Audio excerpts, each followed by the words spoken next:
was on political leaders. So we had on Tanishta, Leah Varadkar, we had Eamon Ryan, the leader of the Green Party. We had Mary Lou McDonald, who is the leader of Sinn Féin, as well as a few other speakers. Now, this autumn, we are starting out with a new series, and we are thrilled that Colin Hunt has joined us as the first speaker.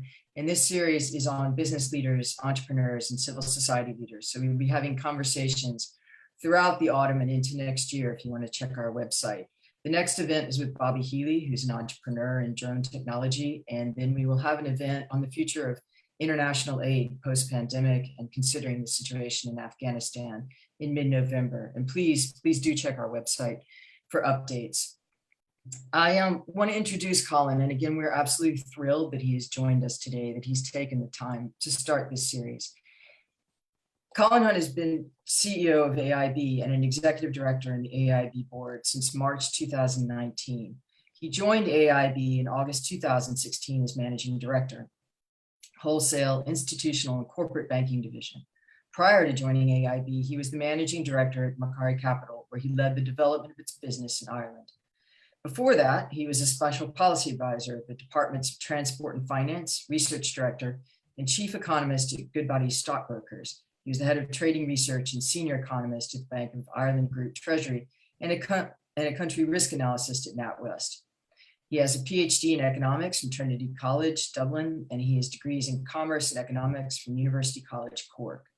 He served as a non-executive director of the Aer Lingus Group from 2008 to 2014, and he is currently the director of Ireland Funds, Ireland Chapter, and non-executive director and current president of the Institute of Bankers in Ireland, which is a phenomenal CV and it's very impressive. Before I hand over to Colin, I just want to express our gratitude. AIB has supported, and Colin personally, a project that is a pilot project in Ardra and Donegal and Phibsborough here in Dublin for the People's Transition Dialogues. These dialogues are trying to distill community needs and intersect them with action on the climate in areas that might have complex needs.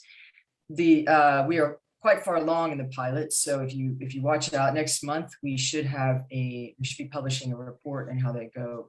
But the idea is to address climate action through a lens of equity, to engage everybody and to see climate action as something beneficial.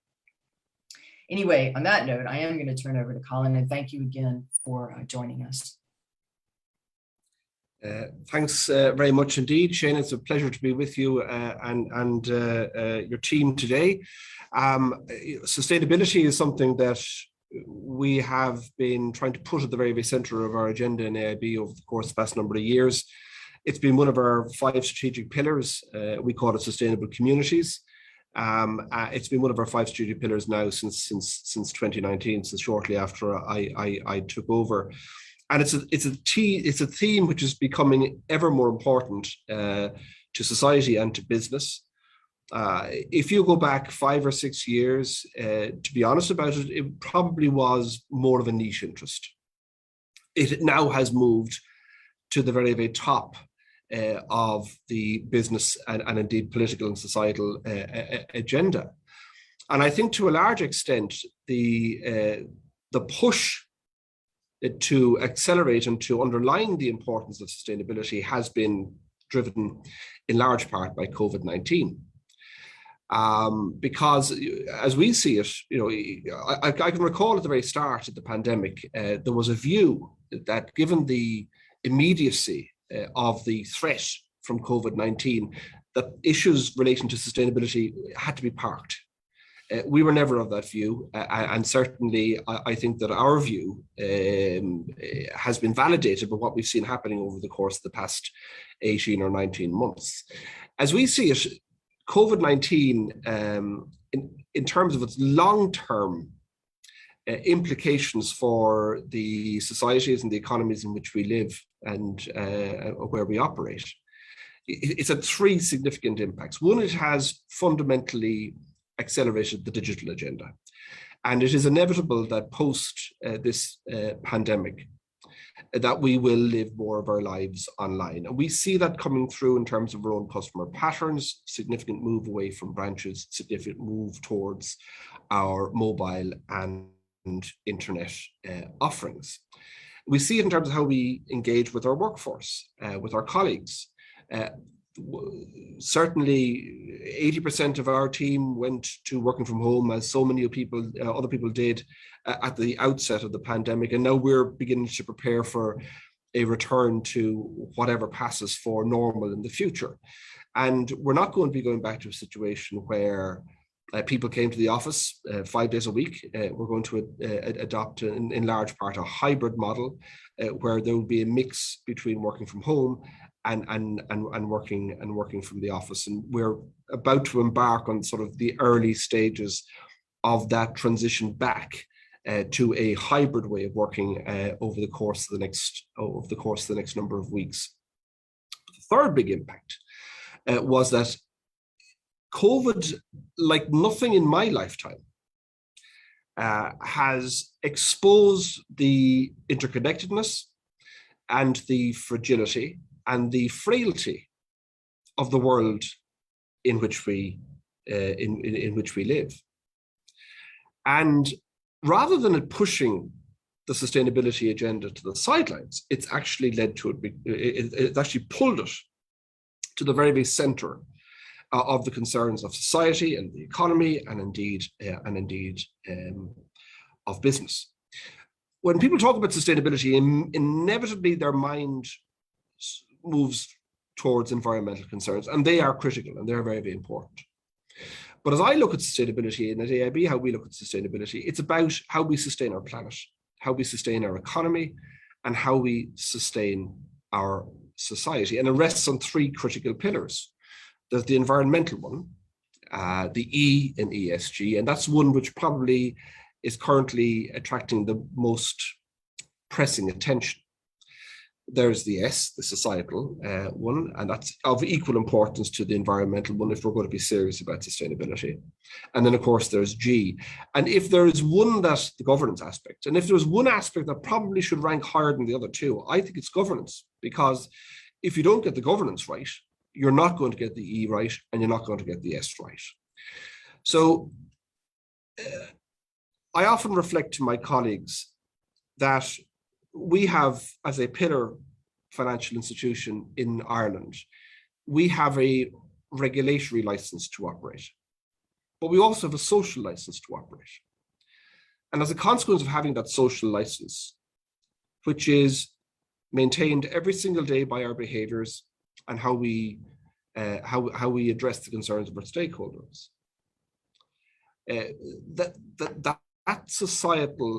that social license to operate means that we are accountable to a far, far broader set of stakeholders than might have been the case in the past. And if you go back 20 or 30 years and you asked somebody who was in my position or a position like it, and you asked that person, who are your key stakeholders? They would have said, well, our key stakeholders are our shareholders, our customers, in banking, your regulators, and your colleagues. But because that social license to operate, we have, as I said, a far, far broader array of stakeholders. We have all the above: your customers, and your clients, your colleagues, your regulators, your shareholders, but of course there's the broader political system as well, and the wider public. And they are all stakeholders in this business that I am charged with leading. So as I see it, we have a special role to play in terms of advancing the sustainability agenda, and I'll go through each of the subcomponent parts of that right now. I have a deep-seated hatred of climate denial. I believe that the greatest challenge facing this generation is not COVID-19. The greatest challenge is the future of climate change. The greatest challenge is global warming, how we arrest it, and how we ultimately cap it, and hopefully reverse it. And as a financial institution, which is thankfully very well capitalized with strong liquidity, we see ourselves playing a role in three areas, primarily. We clearly have a big business, multiple premises across the country, over 200 AIB offices around the country. And we also have over 9,000 members of staff and well over 2.5 million customers. So in terms of our own operations, we need to be deeply conscious of how we consume the Earth's precious resources. And we've been taking very deliberate action, predating my time as CEO, to reduce our consumption of those resources and to become ever more conscious of this organization's own carbon footprint. We have set out some people describe it as an ambition. It's more than an ambition, it's a hard target.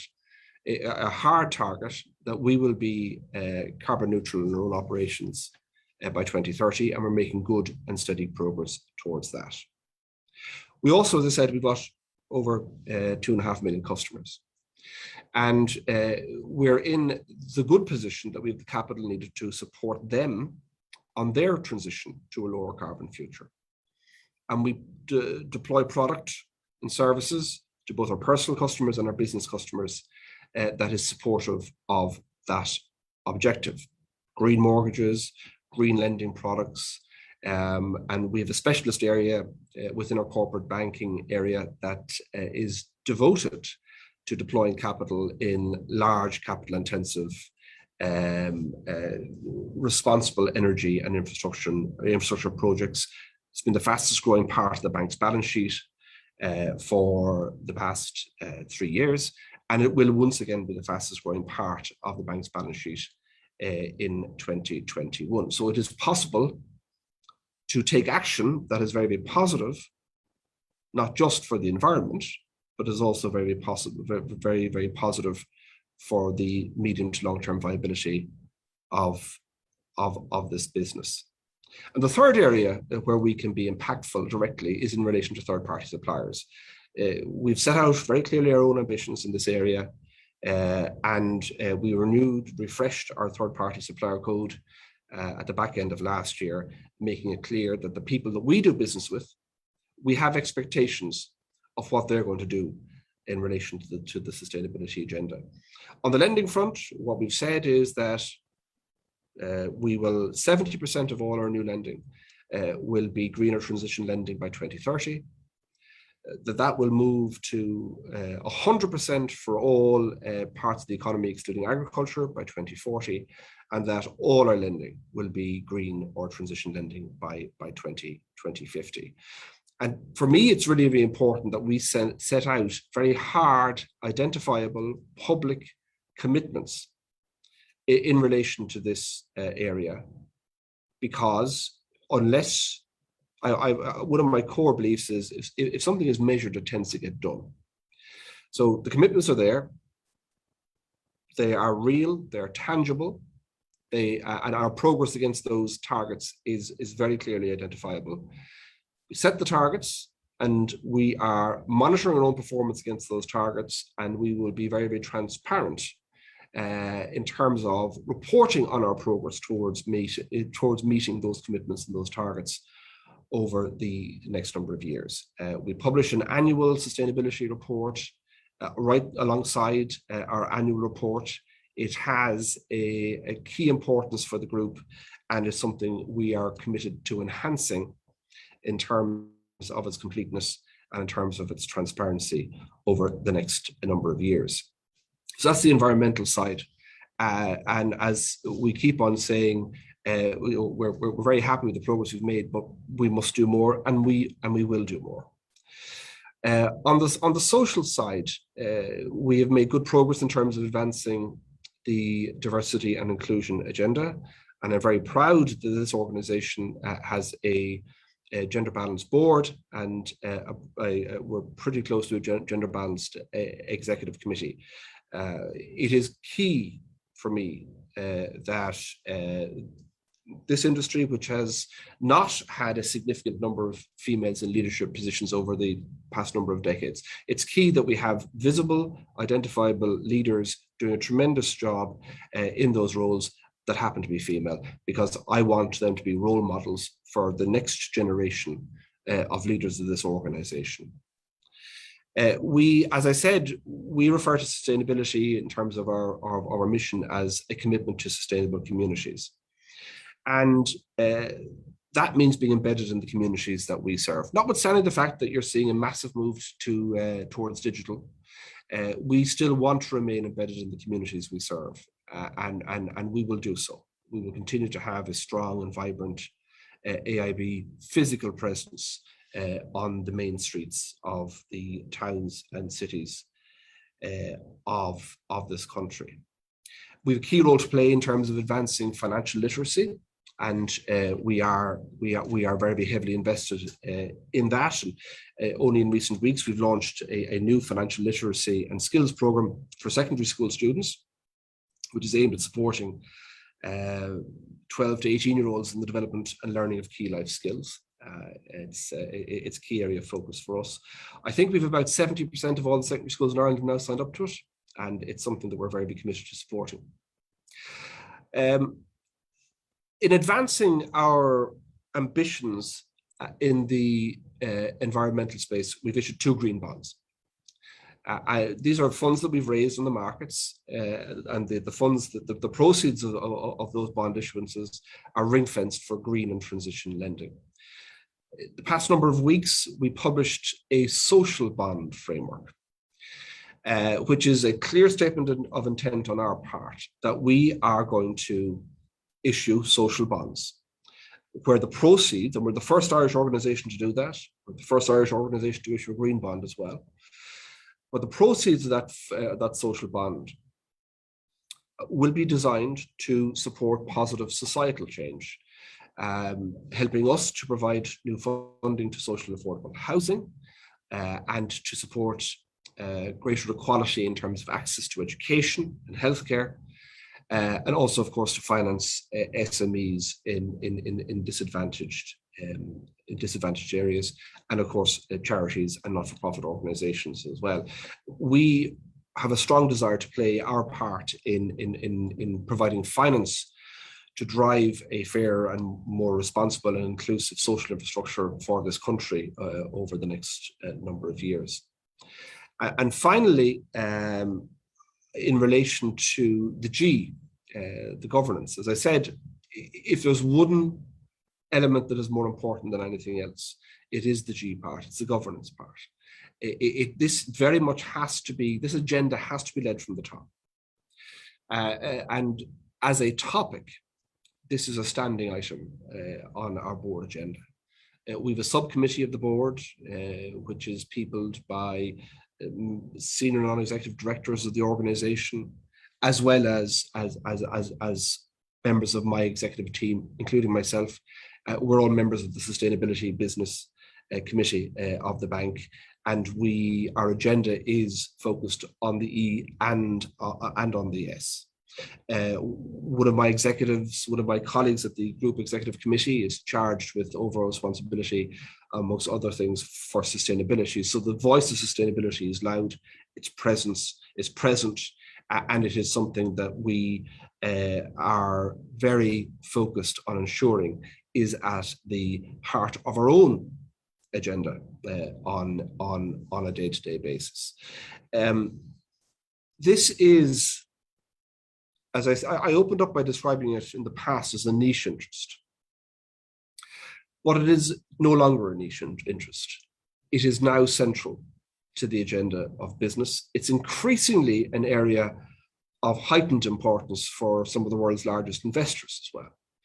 And it is abundantly clear to me that that broad array of stakeholder concerns are being increasingly reflected in the concerns of large institutional investors. They want to see business doing everything in its power to contribute to sustainability. And ultimately, this is going to become a hygiene factor for companies like ours. I believe that we are not too far away from a point where you will see material reductions in investment in companies that aren't taking this agenda seriously. And I am very conscious that we are in a good position at AIB, but equally, I am very, very conscious that this is a multi-year, multi-decade piece of work. And every year we must do more. Thank you very much. That was fantastic. I appreciate it. It was a very clear explanation of the sustainability agenda for AIB, and you did a great job with that. I have a couple of questions myself, and that have been sent to me from others. And then I'll start with the question that's in the chat space. And it echoes concerns that I've heard from people in renewable energies about extraction of capital. So the first question is from Colette Finn, who says the shareholder model is criticized because its outlook is too short term. And you've talked about having a much greater view of your stakeholders, but there is this kind of shareholder, you have to have a return for your shareholders. How can you get away from that? One of my heroes is Paul Pullman, who was CEO of Unilever. And he moved the organization's focus. Like, this was quite this is not a business you would naturally pick out prior to his leadership as sustainability leader. He recognized the fact that in order to be truly sustainable as a business, you had to put sustainability at the heart of your agenda. And he moved the organization's focus away from the next quarter and towards the medium term. And to be perfectly blunt with you, if you have an organization that is just focused on the next quarter and the next quarter's results, that business will not be sustainable. Its cost of capital will increase as capital is withdrawn by institutional investors, and it will see its customers deserting it. So there are short-term costs, there are short-term financial disadvantages to adopting this approach, but ultimately there is a perfect medium to long-term alignment in the interests of all stakeholders, in my view, because businesses that put this at the heart of their agenda will be more stable, but more sustainable into the medium term. So it is incumbent upon business, it's incumbent upon investors to lift the eyes towards the longer horizon, rather than just the near-term challenge of delivering a very solid set of results over the course of the next number of weeks or months. And I think that we've got to go out on our front foot on this. We've got to explain precisely what we're doing and why we are doing it, because if you ignore this issue, you will ultimately end up with assets that are stranded, and you will ultimately end up with a non-viable, non-sustainable business model. So this does have short-term costs, unquestionably. We have a lending exclusions policy that we're very, very public about, and which is growing in scale and scope.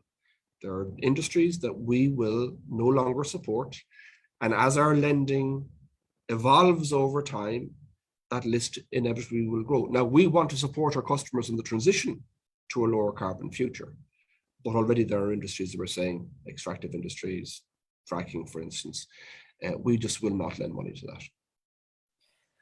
One of the because I'm also deeply conscious of the fact that there is a need to be authentic about this. This can't be a marketing gimmick. You'd be hard pressed to find a business in the world now that's going to come out and say, do you know what, we're not green, and we're not going to be green. There is a massive and growing expectation on the part of consumers that business is going to be serious about sustainability. But you can't just set out targets. You can't just put out nice poster campaigns. You've got to match your ambition with your deeds. And that is why I believe, and we at AIB believe, that it isn't sufficient just to set out your ambition.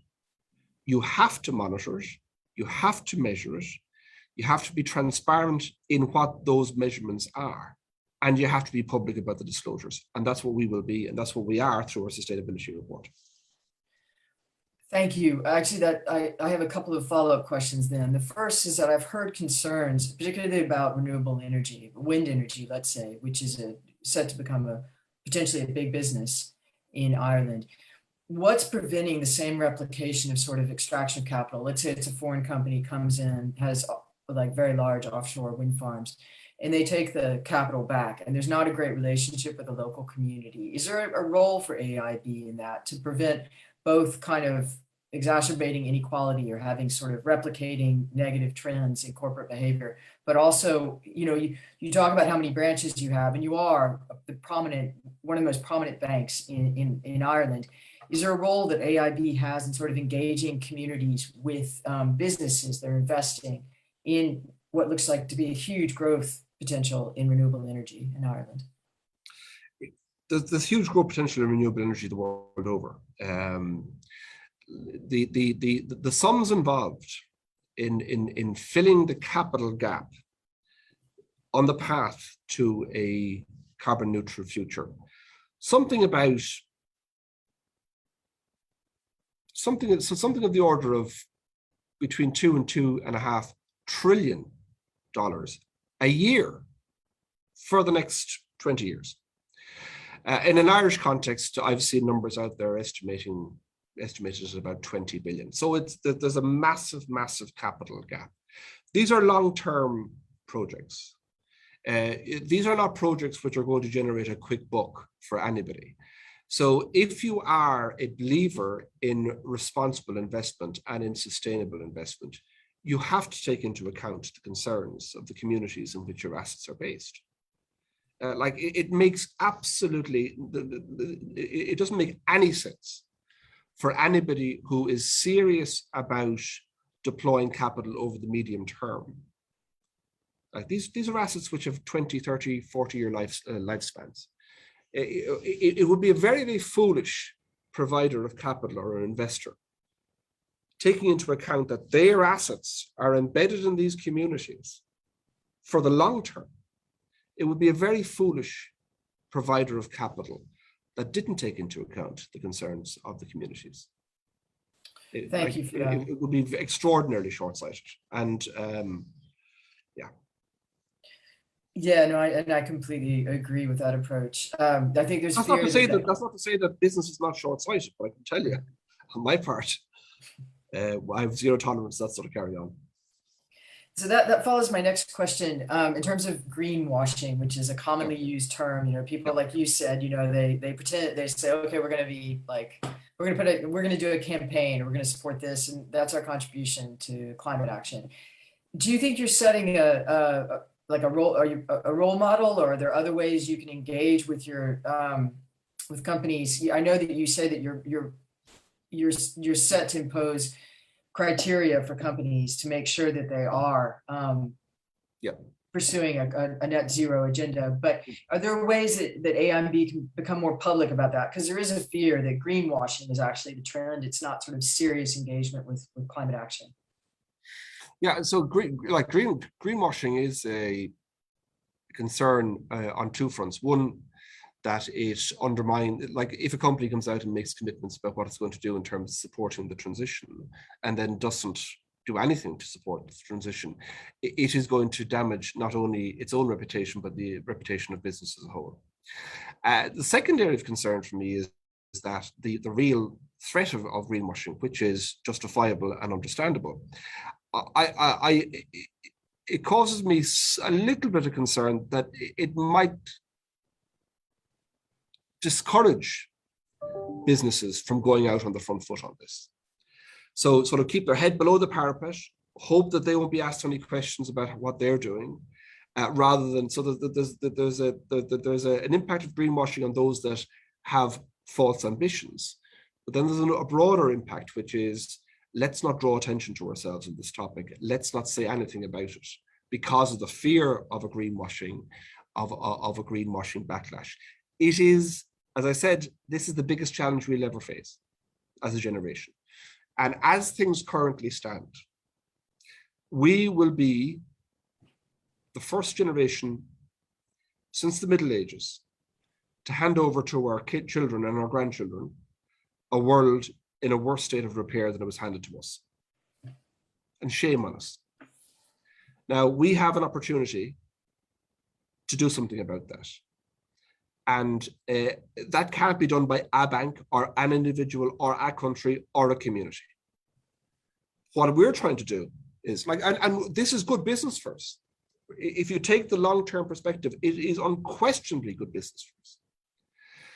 So I'm not trying to suggest for one moment that this is entirely a result of a philanthropic urge on my part. This makes sound medium-term commercial sense.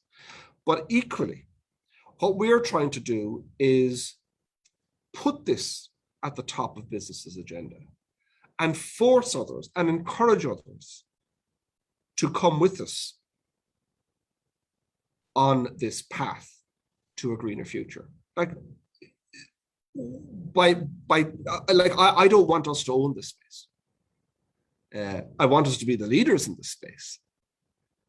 But I'm deeply conscious of the fact that we need everybody to accept the scale of the challenge that is so pressing. And I want everybody to accept that we all have a role to play in our personal lives and indeed in our work lives. Thank you for that. If you had an ideal vision or you were in charge of COP, what would you want to come out of that, particularly for business?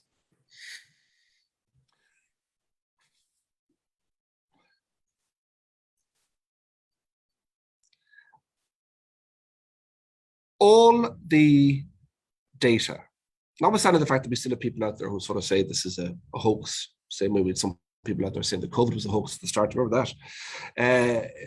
Notwithstanding the fact that there are some people wandering around still who think this is not real and it's just some sort of cyclical phenomenon.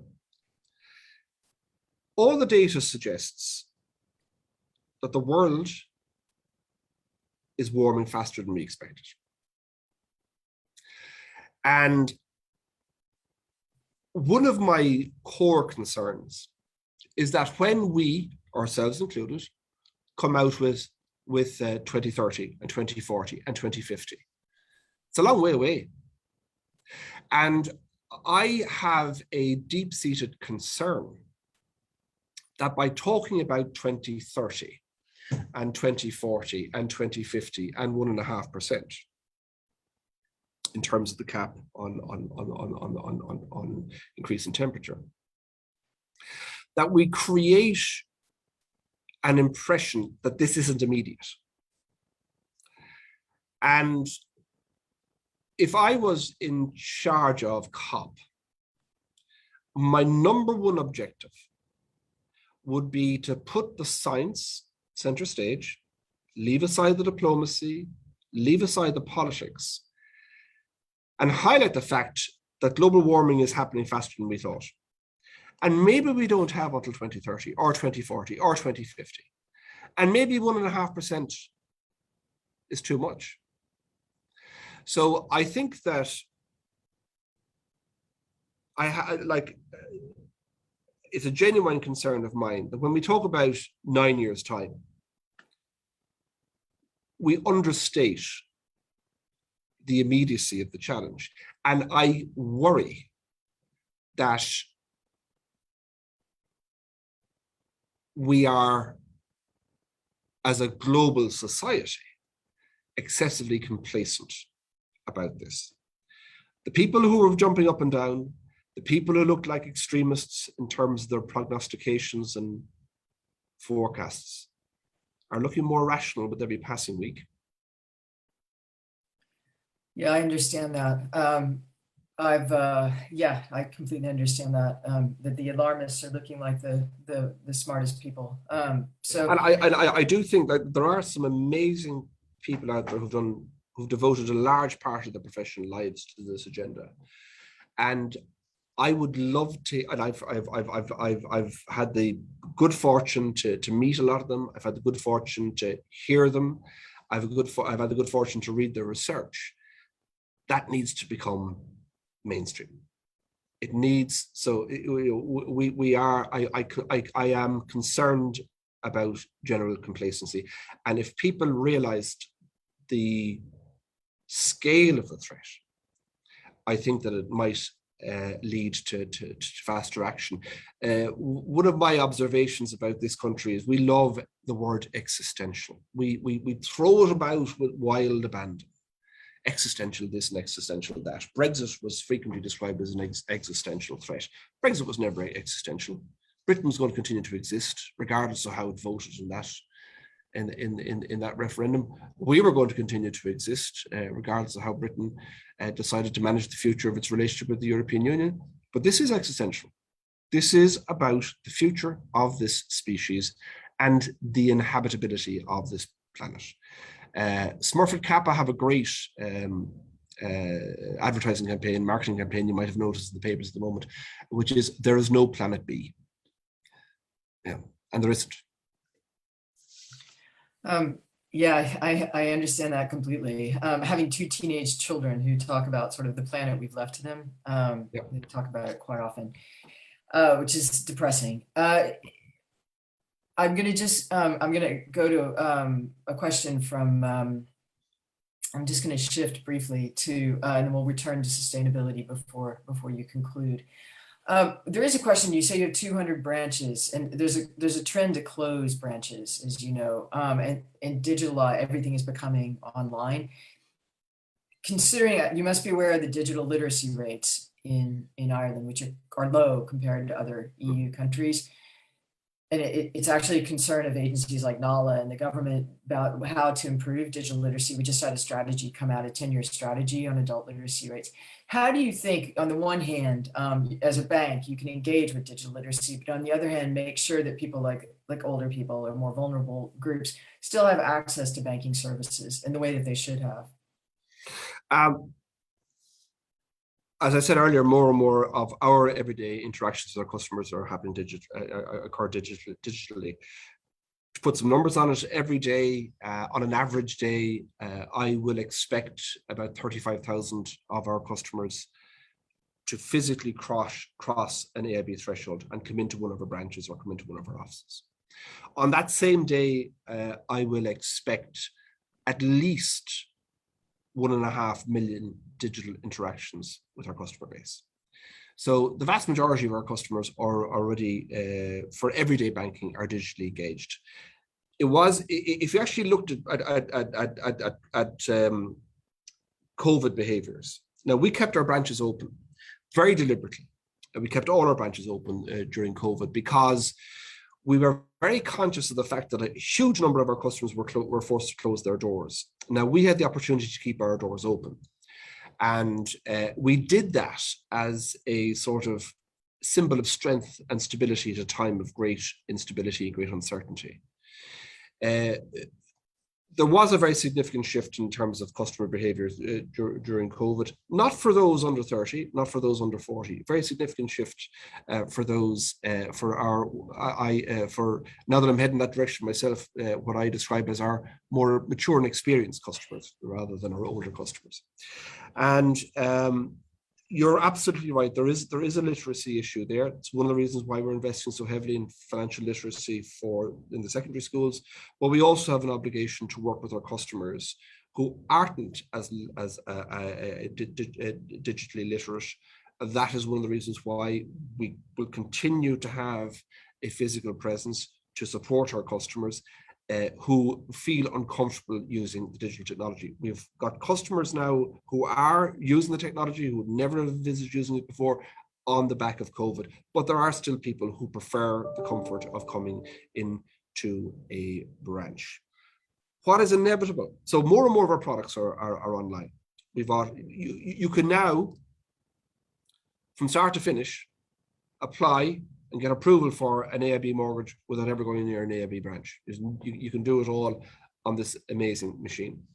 The majority of our personal loan applications now on this amazing machine. But we do recognize the fact that there are customers and that there are certain financial decisions you want to make in your life that you don't want to use the mobile app for, that you want face-to-face contact. And that's why we will continue to have what I describe as an omni-channel approach. So vast bulk of everyday transactions done online. but for critical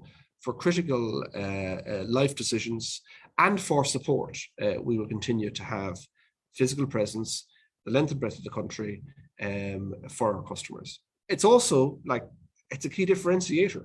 We get any amount of competition coming at us in digital form. What differentiates us is that we are embedded in the communities that we serve. And it causes any amount of angst in our marketing department when I observe, as I do on a frequent basis, that the very, very best brand ambassadors this organization has are the people who serve on the front line in Clonakilty and in Ballina and in towns right the way around the country.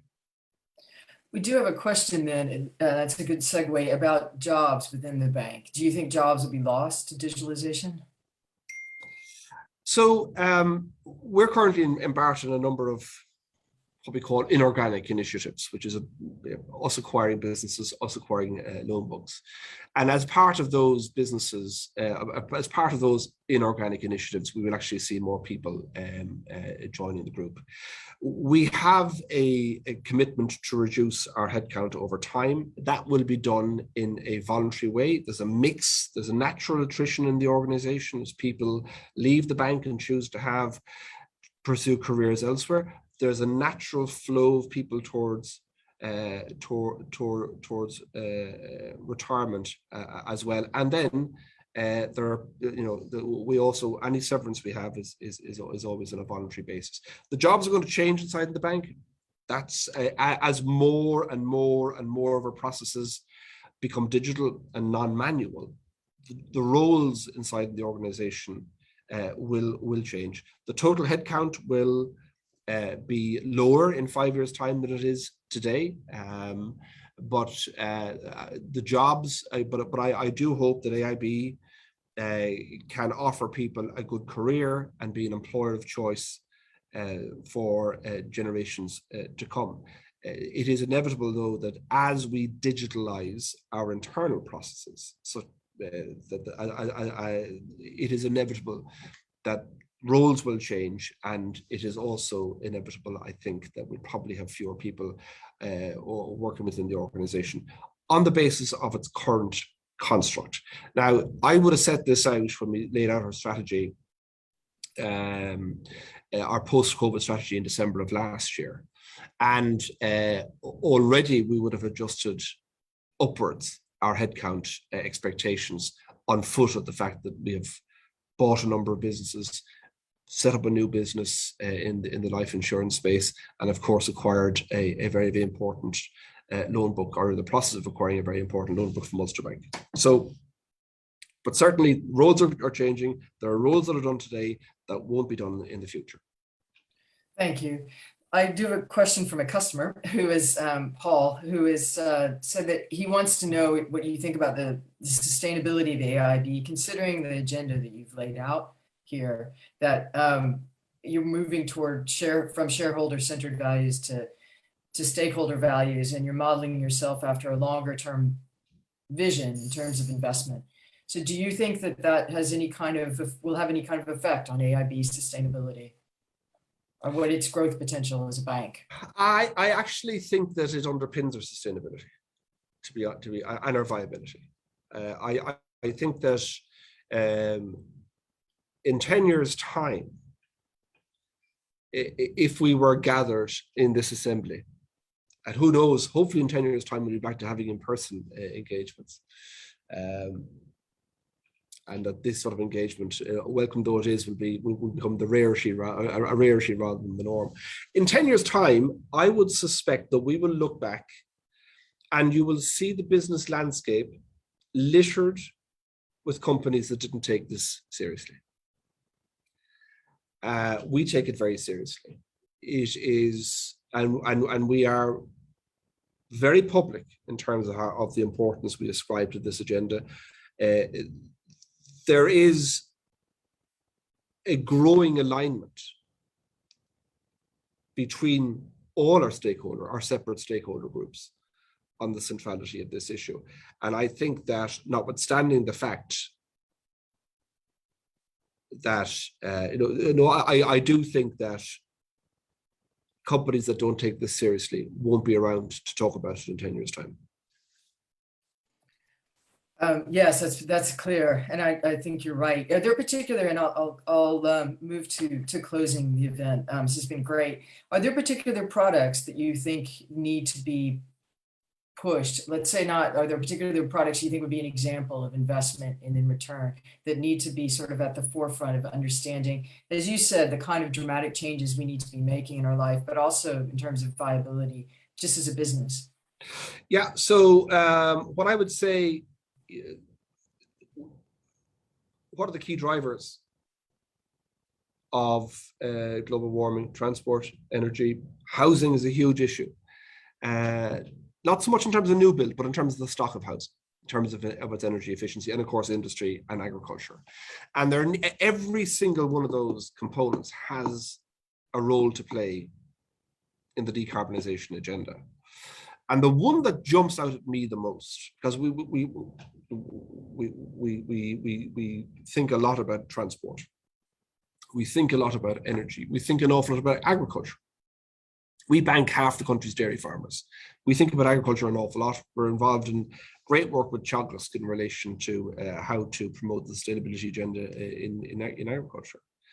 The one that leaps out at me in terms of what could we do to move the dial quickly, the one that leaps out is the housing stock, in terms of retrofitting, in terms of enhancing the energy efficiency, in terms of making homes warmer and less consumptive of fuel and of energy.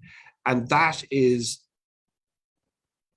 something I think that could be done reasonably quickly and could be done in a way that it has a very material impact on our CO2 emissions. Thank you. That leads, I think we'll wrap up, and I'll ask actually a question that I'm quite interested in. We do quite a lot of social inclusion work at TASC, and I've done work in other countries in the same area, and social impact bonds are quite like something in the UK. It's very well developed. Where do you see that going, and do you see any interaction with the agenda for sustainability? Because you've just talked about social housing, retrofitting, higher quality housing for people who are on lower incomes. So that's melding those two concerns. Is there something about, first of all, how do you see the market for those bonds in Ireland, and what do you hope to achieve with them? But then is there a way to integrate the sustainability agenda into that? I do think it's going to become ever more important. As I said, we have published our framework for the social bond. The way this works is that you lay out to the markets how you would bring a social bond to market, what the funds generated would be used for. We've done that. We did that 2 years ago in relation to green bonds. We've now had two very successful green bond issuances, and having published the social bond framework, having made clear that we have an ambition to raise funds for social affordable housing, for increased access to healthcare and education, for financing SMEs in disadvantaged areas. We've laid out our ambition, and now we need to go to market and start raising money. Great. Okay. Thank you. Thank you very much for giving us the time today. I've personally found it fascinating, and I'm grateful for the commitment. As I said, having two teenage children, I'm quite aware of the urgency of trying to save our planet. Again, for those of you, please keep track of our website. The next event will be the end of the month with Bobby Healy, and then our 20th anniversary event will be November 11th at the RIA with Roddy Doyle, who will speak on arts and the future of our society. And then we have our annual lecture, which will be in early December, on civil society and sustaining democracy. But thank you again. Thank you very much for the time you've given us today, and we will be in touch. Thank you very much indeed, folks. Bye.